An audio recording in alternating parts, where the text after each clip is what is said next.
everybody, time for another video. I've got the pack rack on now, got the new windscreen on, fairings painted on that side, front guard there, the frame protector nodes down there, the exhausts and so forth.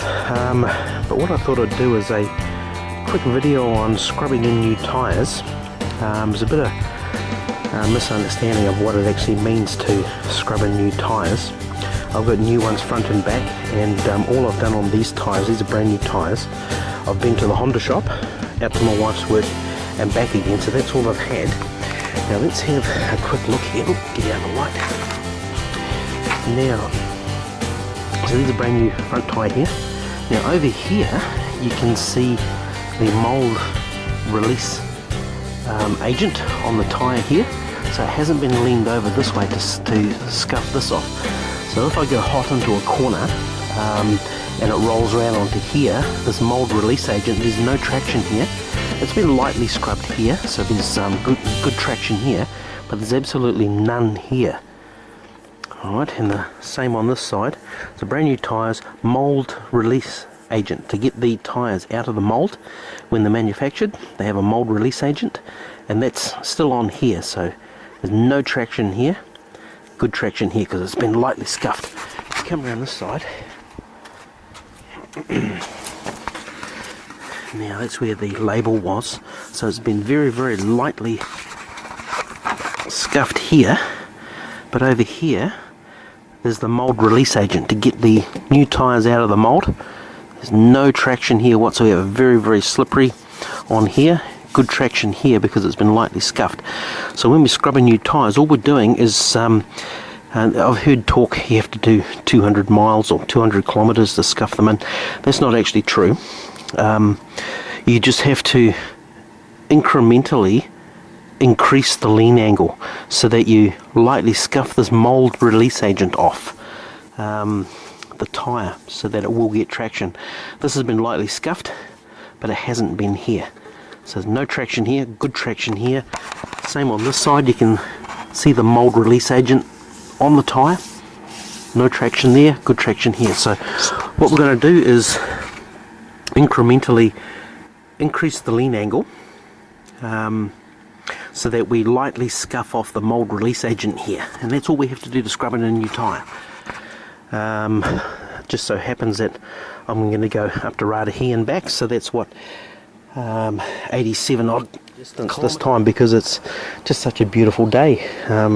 Beginning of spring, we're just on the verge of the beginning of spring. Beautiful day. Bike's running like a Swiss watch, so we're gonna go for a nice long ride to scrub these tyres in. So again, all we're doing is we're just lightly increasing the lean angle incrementally to lightly scrub off the mould release agent around the edges of the tyres there. It used to be over the whole tyre, but just had a quick run through town and back, and just running into town and out to my wife's work, I've leant it over this far, so lightly scrub the tyre here. Need to just incrementally increase the lean angle to lightly rub off the mould release agent.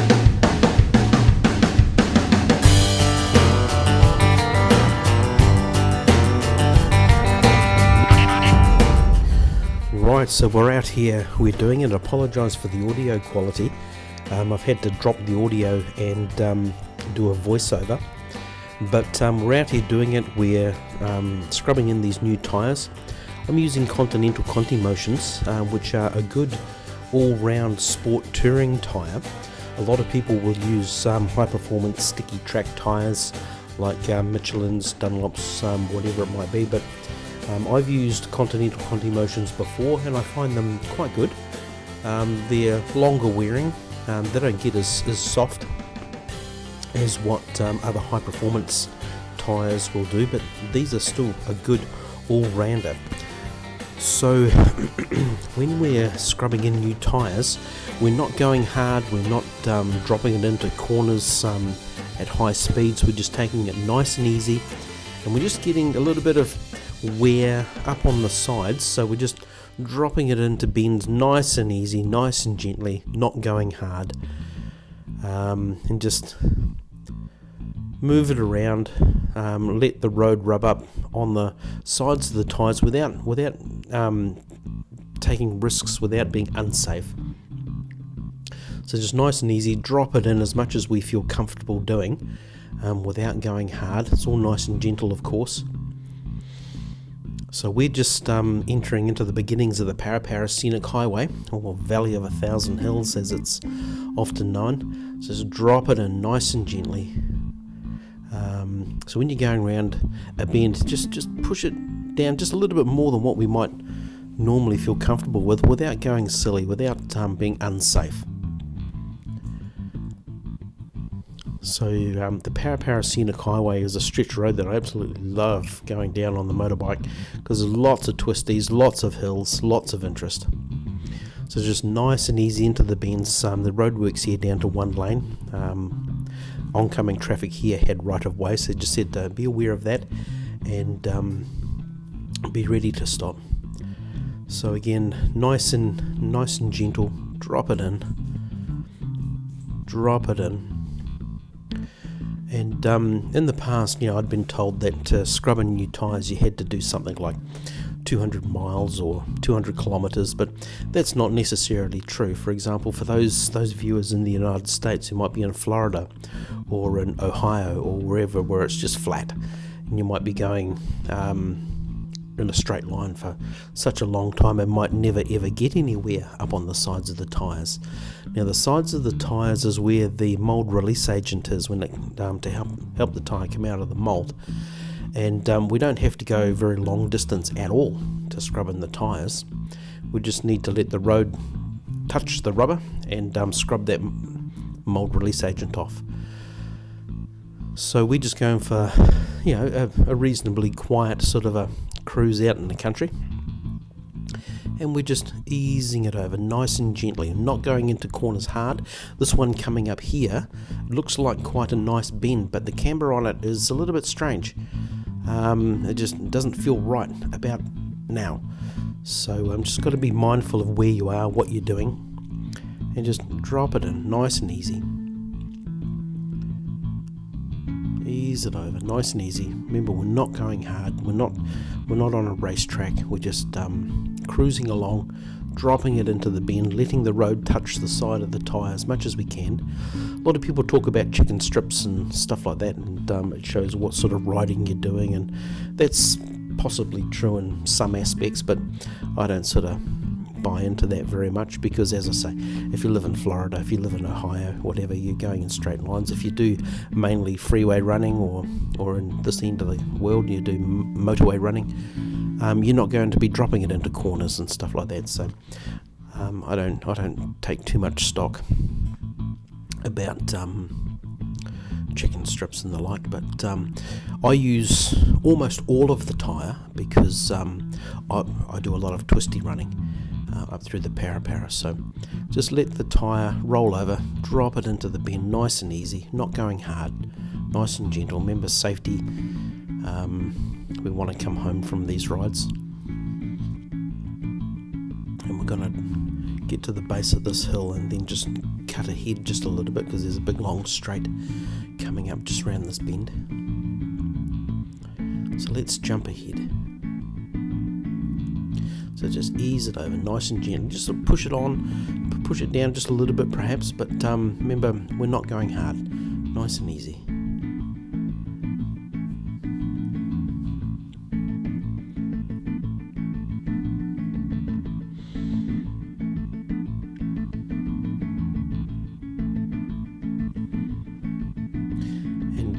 In a lot of my videos you might hear me make comment about following boxy vehicles, buses, vans, boxy vehicles in general.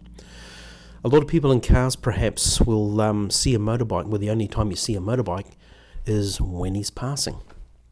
And just up around this bend, just up to the left, there's a place where this guy might be able to pull over and let me pass, but he doesn't, so he can have a nice day. But anyway, people in cars, by the time they see a motorbike, he's passing, and they think, oh yeah, he's speeding, he's racing, he's, but that might not necessarily be the case. In all my riding, I'm just cruising along like this. But what people don't understand is behind a boxy vehicle is the wind current like this. The wind flow up and over and around the vehicle is really not a nice place for a motorcycle to be sitting because of all this turbulent air just here. So at any possible opportunity, the motorcycle rider will get out and get past and not sit behind there.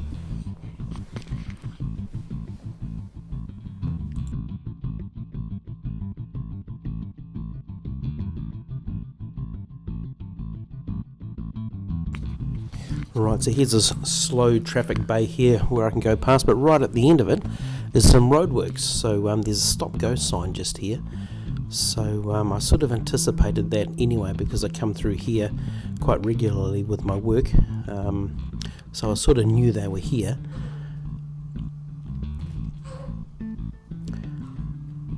So just take it nice and quiet through here.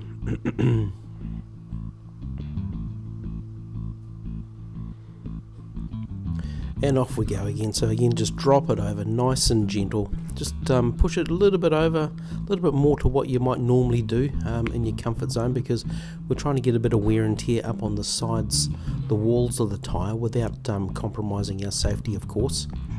And there's some more roadworks here with the with the flooding over the last year. It's washed out a lot of the roadways. And this one here again is down to one lane. And oncoming traffic had the right of way, so you just got to be ready to stop. And in my recent videos I've done a couple of runs now looking at different aspects of the flooding last year. So if you look those up, quite interesting viewing down the Wanganui River Road and through here, of course. And there's another one laner down here. Probably can't see it as we go past, but the road is washed away, and all of the cliff face all the way down to the river down below is just a big drop. So they've got to build the road up from all the way down there all the way back up again.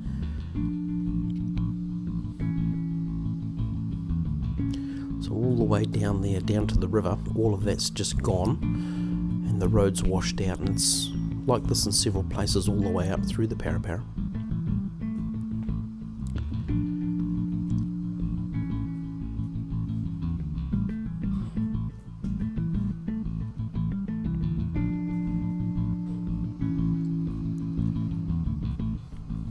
Nice and gentle, just ease it over. And up around this bend there's another temporary traffic light situation as well. Similar type of thing. One side of the road is washed away, going down to the river below. So this is the excuse me, this is the Ruakawa River running through the Parapara, and we're going to go up and stop just up at the Ruakawa Falls, which is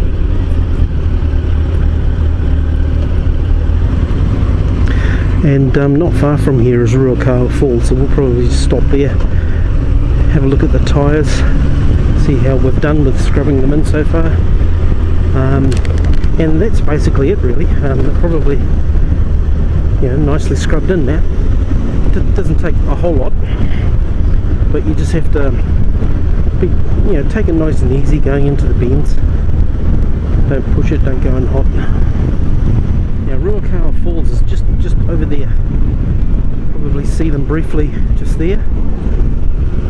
So we'll stop off over here and we'll have a look.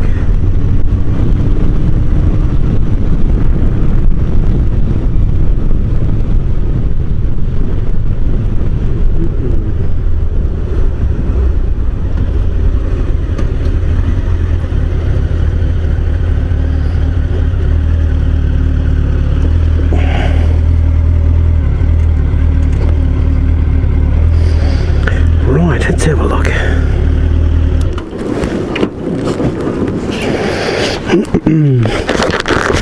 Let's see how we've done.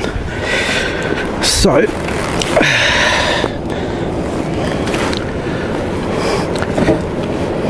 haven't done too bad. We've been able to lean it right over to there, so people refer to this as a chicken strip, whatever. but the mould release agent all the way to there is scrubbed off, and same over this side, all the way to there, which is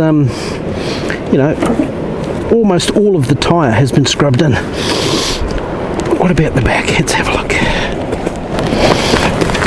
So again, there's what they refer to as the chicken strip. I'm not into that, whatever, but I've lent the bike all the way over to there. It's quite reasonable. Same on this side.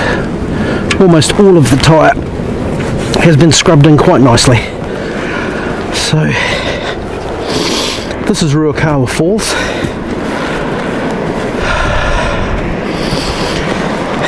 There, that waterfall changes quite a lot over the years. Sometimes it goes all the way across, sometimes it's just that, but nice clear mountain water.